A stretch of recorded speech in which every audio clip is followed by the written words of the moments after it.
Tim's News Explosion. Tim's News Explosion. Tim's News Explosion. Tim's News Explosion. Tim's News Explosion. Tim's News Explosion. Tim's News Explosion. Tim's News Explosion.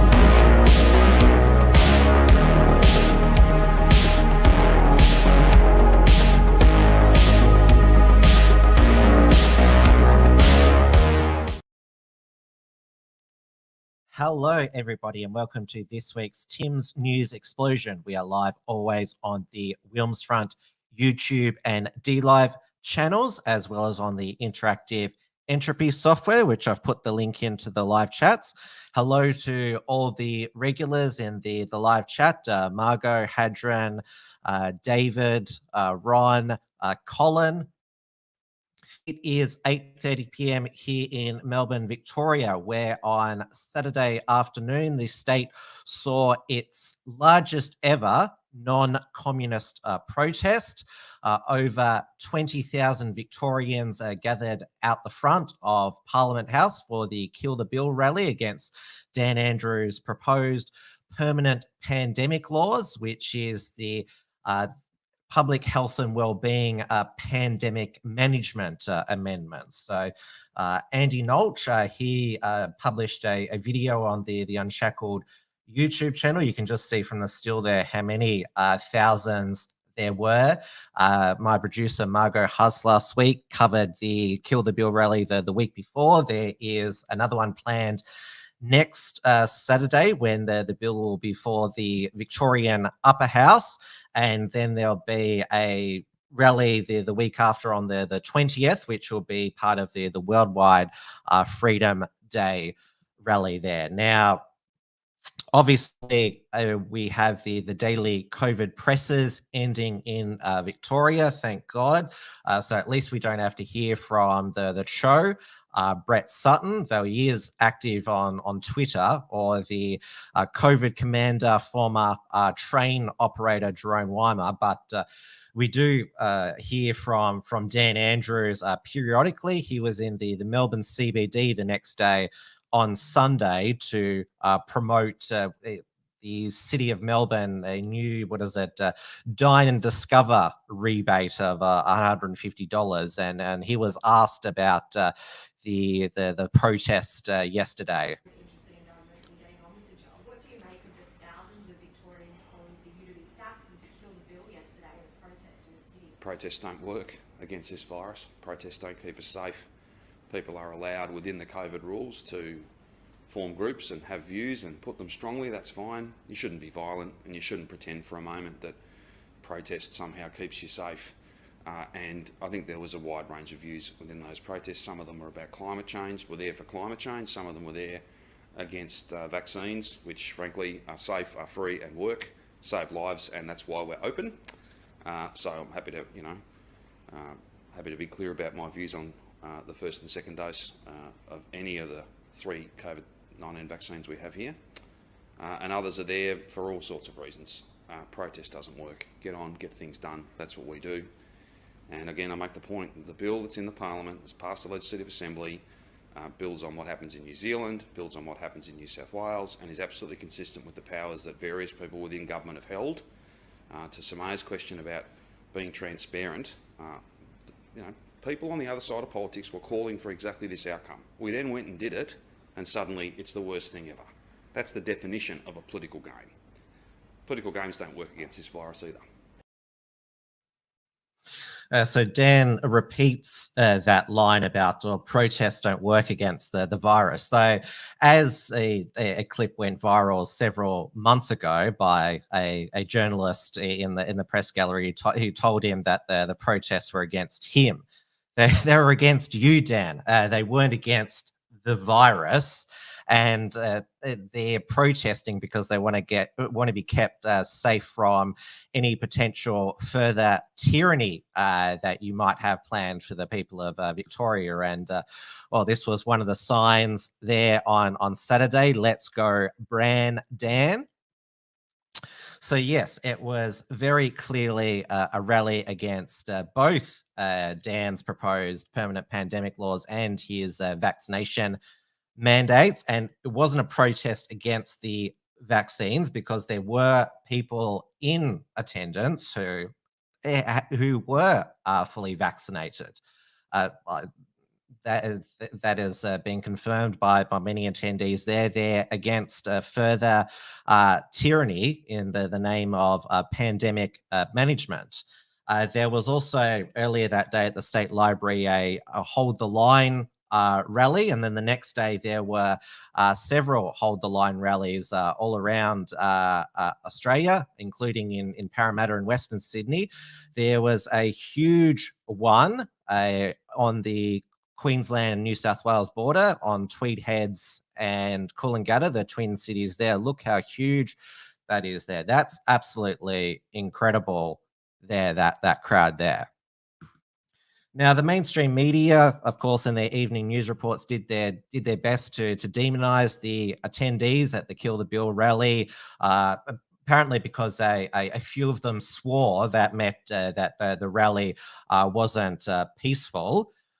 It was completely peaceful, because Victoria Police are now permitting political protests. Though it was interesting today, we had a arrest outside Parliament House with a guy who apparently had a bow and arrow and wanted to see Dan Andrews. I've got the footage here.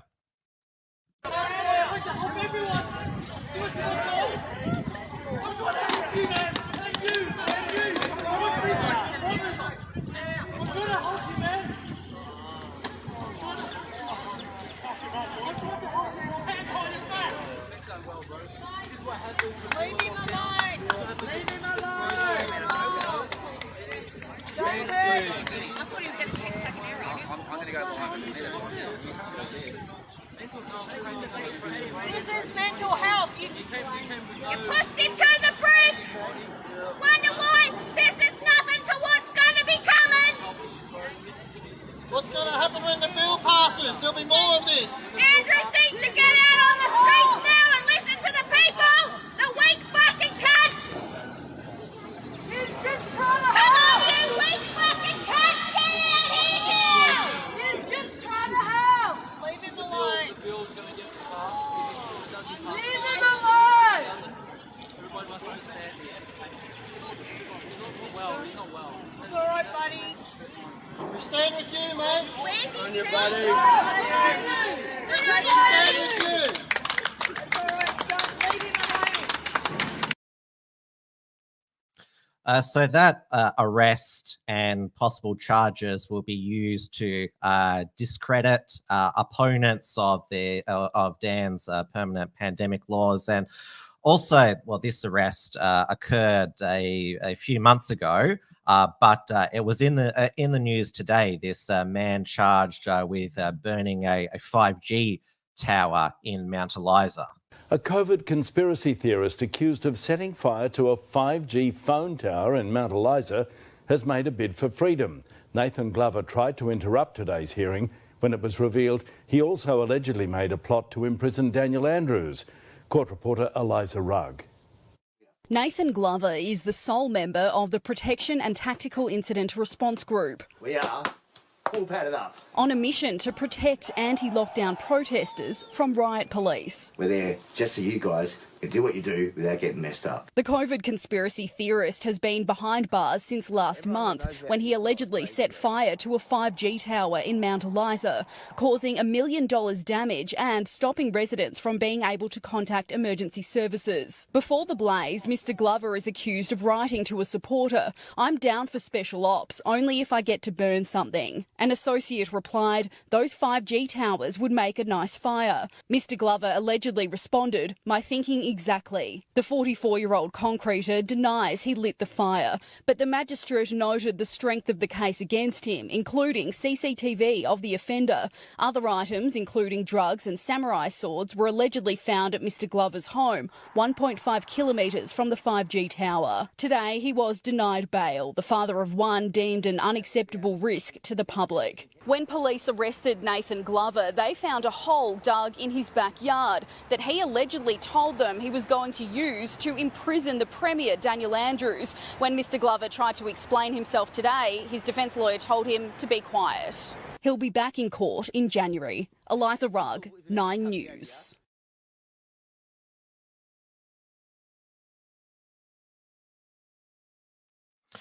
Now, going on to the actual COVID situation in Victoria and New South Wales, because we are now living with the virus, and there were plenty of experts who said that when New South Wales and Victoria reopened, that cases would go sky high.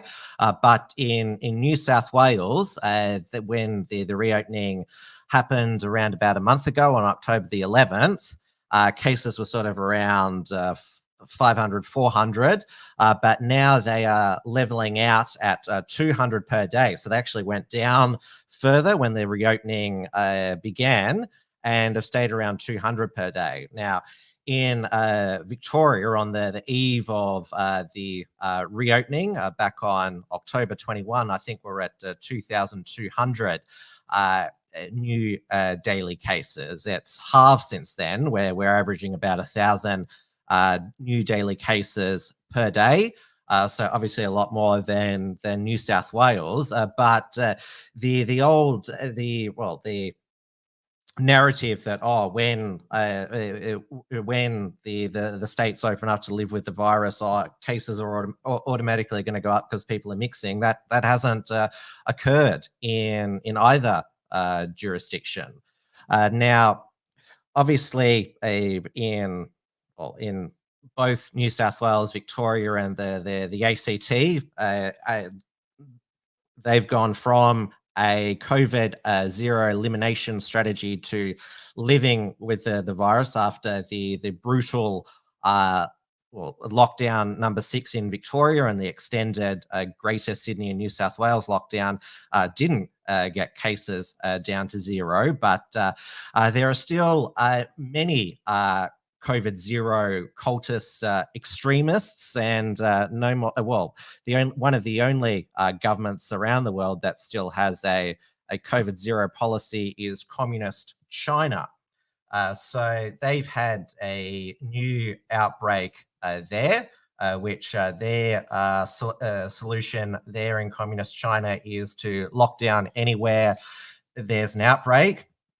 So Beijing has been largely sealed off from the rest of the country after a further 68 cases were recorded on Friday. More than 20 cities stopped selling train tickets to the capital. Primary school children in Beijing have been bussed off to quarantine after one student tested positive for COVID-19. 34,000 people were locked in and tested at Disneyland Shanghai after a case there. Neighbourhoods are signing residents to coronavirus battle assignments to help staff in testing centres.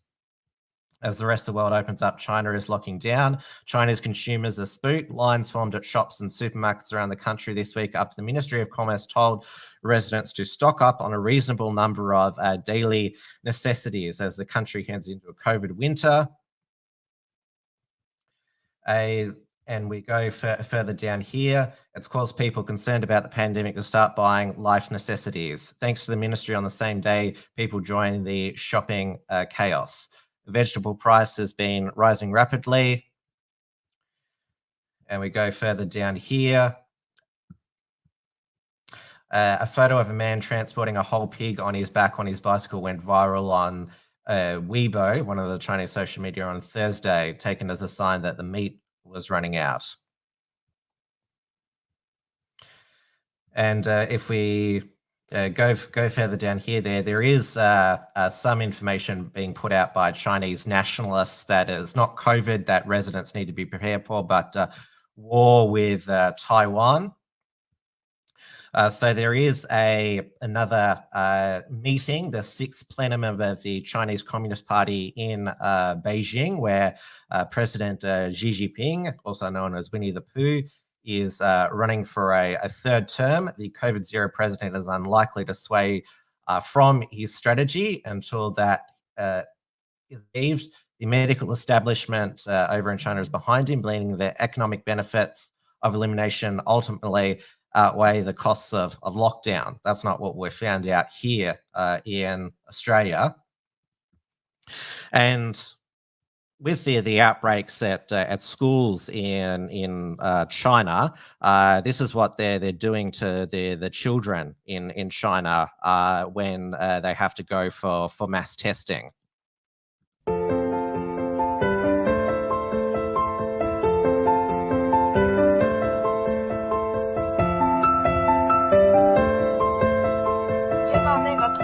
说让全部学生然后做核酸检测，然后每人必须有一个码，把那个码然后打印下来，下午就开始挨着去核酸检测。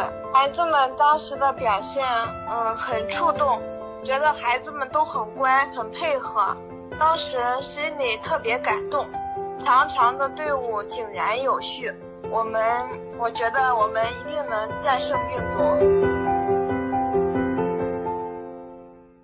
更多新闻下载北京时间 App， 每一条新闻都发生在北京时间。Now, the communists in Australia, obviously, they liked seeing their political adversaries having their free speech and free assembly suppressed during the COVID lockdowns, and also liked that small businesses were crippled, and there was a mass expansion of the state surveillance, and both in terms of making Australians dependent on the state for their survival. Therefore, we shouldn't be too surprised that there is a new front group of the Socialist Alternative, which is still advocating for COVID-0. It is called Health Before Profits. I think it can be best described as health totalitarianism before freedom. So this was a full-page ad they put in the Saturday paper, which is a leftist newspaper put out by Black Ink Books, which is funded by a businessman, Maury Schwartz. They've also got a GoFundMe to fund the Health Before Profits. The main organizer of this fundraiser is Duncan Hart, who is a member of the Socialist Alternative and has published COVID-0 elimination propaganda in the Socialist Alternatives, their premier publication, Red Flag. This is one of the rallies that Duncan organised in Brisbane, a pro-COVID-0 rally. As you can see, they've all got their masks on, doing the communist fist there. So yes, obviously a front group, a Socialist Alternative front group is nothing new. Uni Students for Climate Justice, that's the Socialist Alternative front group. So is the Campaign Against Racism and Fascism. They're planning to counter protest the Worldwide Freedom Rally in Melbourne on November the 20th. What is it? They're you've seen their posters around. What is it? Pro-vax, pro-union, anti-fascist, something along those lines. Now we have still a number of COVID-0 jurisdictions in Australia, plus New Zealand, who are going to eventually transition to living with the virus. Over in New Zealand today, Jacinda Ardern moved Auckland to level 3 phase 2, which is phase 2 is actually relaxing the alert level 3 restrictions in a second step, which allows retail to reopen in Auckland. And now one of the arguments put forward by groups such as the Socialist Alternative and the pro-lockdown progressives is that letting the virus rip, it'll hit vulnerable communities, particularly, well, in New Zealand, the Maori community and the Aboriginal Australians here, even though there's been ample opportunity for people of all races and ethnic groups to get vaccinated. This was one of the loaded questions that was put to Jacinta Ardern on their Q&A program last night. I think about those words you shared at Waitangi when you spoke there as Prime Minister for the first time. Hold us to account, you said, because one day I want to tell my child I earned the right to stand here. History will record that in the face of a deadly pandemic, you began relaxing public health restrictions from those toughest restrictions with a Māori vaccination rate 26 percentage points behind that of the general population. So this is it's a familiar tactic of the left to utilize the race issue to try and keep implementing their preferred policy agenda. And we've seen with the Western Australian reopening plan that Mark McGowan put out last Friday, which is he won't open the state until 90% of Western Australians over the age of 12 are double vaccinated, but in those remote Indigenous communities which have low vaccination rates, he'll consider keeping them, either cut off from the rest of the Western Australia and Australia, or locking them down if the virus gets in there. And it's actually because of a lot of the anti-white racism that is promoted in remote Indigenous areas, why the vax rates are so low, because it's a lot of Aboriginal people, they don't want to take the vax because it's considered the white man's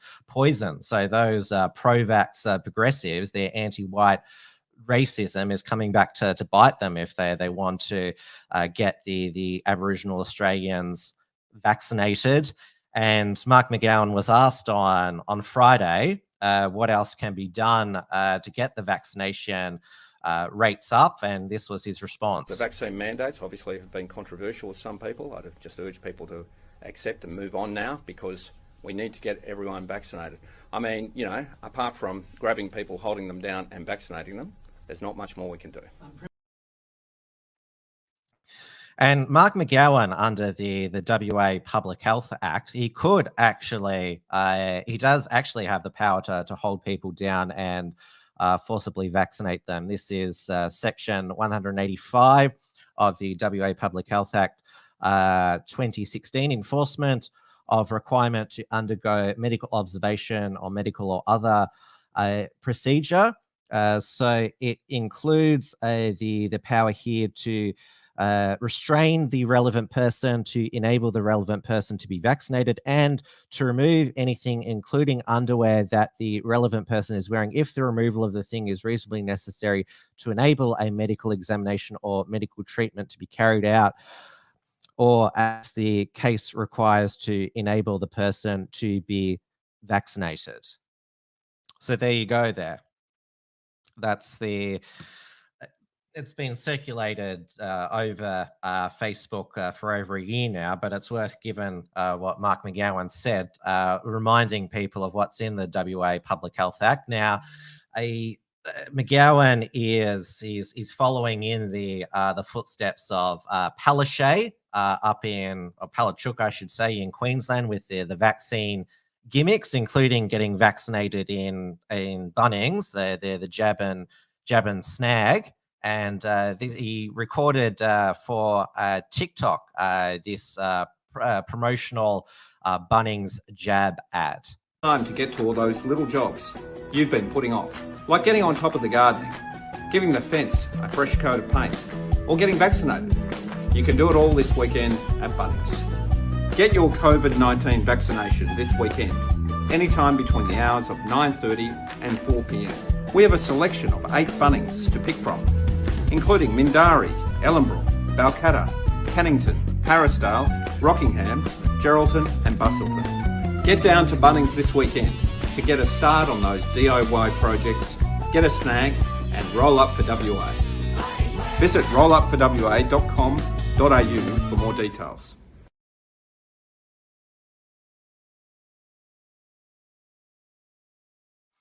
And this Bunnings ad by McGowan, it led to some humorous puns on the Bunnings warehouse slogans. Bunnings Jab House, adverse reactions are just the beginning. And also a news just in, Pap smear is now available at aisle 9. Bunnings Warehouse, where all your healthcare and home hardware needs can be met. Now, as I mentioned, Palachuk up in Queensland, she's trying all these gimmicks as well, but her health minister up there, Yvette Daft, who got confronted by a lady in Cairns talking about adverse reactions. This is what Yvette Daft said on the weekend about, well, how they can escalate the vaccine rollout. And what was so incredible was these teams are not just knocking on doors anymore. They're actually carrying eskies and vaccinating at the door. They're seeing how many people are in that household and they're vaccinating everyone who's eligible in that home while they knock on that door. And that's what we have to do. Yep, so there you go, door-to-door vaccinations there. Margot has said preparing to vax children. Yes, the FDA over in the United States, their drug approval agency has approved the Pfizer vaccine for 5 to 11-year-olds. Our TGA and ATAGI, the vaccine advisory group here, have said that they're going to wait for more data, well, particularly from the US, to decide whether the Pfizer vaccine should be approved to 5 to 11-year-olds, whether it's safe for them and the benefits outweigh the risk of side effects such as myocarditis, because children are at the most minimal risk of getting seriously ill from COVID. But over in the US, it is full steam ahead in vaccinating children over there. And even Sesame Street has gotten on board educating children about the benefits of the COVID jab. Big Bird on Twitter said, "I just got the COVID-19 vaccine today. My wing is feeling a little sore, but it'll give my body an extra protective boost that keeps me and others healthy." Miss Eric Hill even said, "Getting vaccines since I was a little bird. I had no idea." I didn't know that the COVID vaccine was approved for birds or monsters as well, because Sesame Street or Sesame Workshop is owned by Warner Brothers now, which also owns CNN. So the Sesame Street Muppets have appeared on CNN town halls. In 2020, they appeared on a CNN town hall about Black Lives Matter. And so they appeared on one, Big Bird, Elmo and Zoe. Elmo got the vaccine as well. I didn't know that the COVID vaccine was approved for monsters. I do have my suspicions that the Count is the patient zero for the COVID pandemic, given that he lives with bats. There could have been some transmission there with his pet bats, and well, Miss Piggy was responsible for the swine flu outbreak in 2009. There was an episode of the Muppet Show where Miss Piggy gave Kermit swine flu, and people were pointing out that Big Bird has been promoting vaccines for close to 50 years. This is from 1972 Sesame Street. something's going on down at the store. I wonder it's kind of funny. I mean, it's strange. I mean, there's all kinds of people, and they're all in a line, and they don't look like they're buying candy. And there's a sign that says, "Don't wait, vaccinate." Huh. And there goes a boy with a balloon coming out of the store. Hey, what's going on here? And we also saw recently Kermit the Frog record a message just before the COP26 climate summit to promote climate action. Hi-ho, Kermit the Frog here. You know, it's such a beautiful day here. The sun is shining, the birds are singing, and the mosquitoes are delicious. As a frog who calls the earth home, I want there to always be days like this. But when you hear all these stories about climate change and how it's affecting the planet, you begin to wonder, is there really anything we can do to make a difference? I'm happy to say the answer is yes. Problems that may seem too big for one person or frog or pig or bear or whatever are not too big when you all pull together. Working with my friends has taught me that things may not go according to plan, but if you share the same dream and work for it, great things can happen. We're already seeing this spirit of cooperation turn into action. All over the world, people are using their creativity, innovation, and passion, working hard to help solve this problem. Today, we're going to celebrate those people and the progress that's being made. For the next hour or two, we'll explore and explain.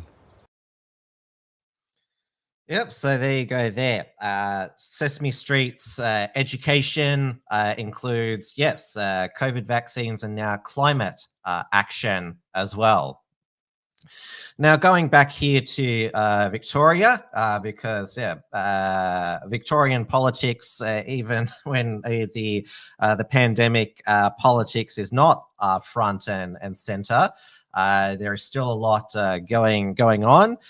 We've had, you'll remember from last year, the 60 Minutes expose from Nick McKenzie about the Victorian Labor Party's faceless man, Adam Somniak, who was secretly recorded in Federal Labor MP Anthony Burns' office talking about branch stacking. And there's been an IBAC inquiry for the past few weeks about the allegations of taxpayer-funded staffers being misused for Labor Party branch stacking. We've had Adam Somniak was expelled from the Labor Party. We had during the first week of hearings, State Labor Government Minister Luke Donnellan resign after it was revealed he paid for Labor Party membership fees. So Somniak is in the hot seat for the rest of the week, and then the inquiry wraps up.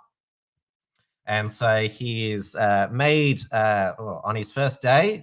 He is already named Dan Andrews in his testimony. He claims that he went to Dan Andrews in 2014 about concerns about Labor's red shirts rort, which he described as a gold standard rort. And allegedly, Dan Andrews said, "Where's the effect? Do you want to win the election or not?" Mr. Somniak said. And we also had, not this past Saturday, but the Saturday before, Liberal MP Tim Smith have a drink driving crash. He has decided to take his leader's advice, Matthew Guy, and resign at the next state election. And there's already a scramble for the Liberal pre-selection for the seat of Kew. The front runner is Jess Wilson, who is a former president of the Victorian Young Liberals. She is married to Aaron Lane, a former staffer at the Institute of Public Affairs, which, the IPA with their IPA with You series by Gideon Rosner has been one of the loudest voices against the pandemic lockdowns and the growth of the state. So, in my opinion, anyone who's associated with the IPA running for Parliament is a good thing. But yes, that's the Victorian political show for this week. That's the end of the show for this week. Thank you, everyone, for watching. There won't be a Wilmsfront this Thursday evening. I'm going to take an off week, but Trad Tasman Talk will be back on Friday with Stephen Berry. So 6 p.m. Melbourne time on the Unshackled YouTube channel. Make sure you also check out Andy Nolch's Kill the Bill rally highlights. There'll be a new report from Richard Rawsoncroft there published there shortly. Thank you, everyone, for watching. I will see you later. Have a good night and week. Stay safe and stay sane. Tim's News Explosion. Tim's News Explosion. Tim's News Explosion. Tim's News Explosion. Tim's News Explosion. Tim's News Explosion. Tim's News Explosion. Tim's News Explosion.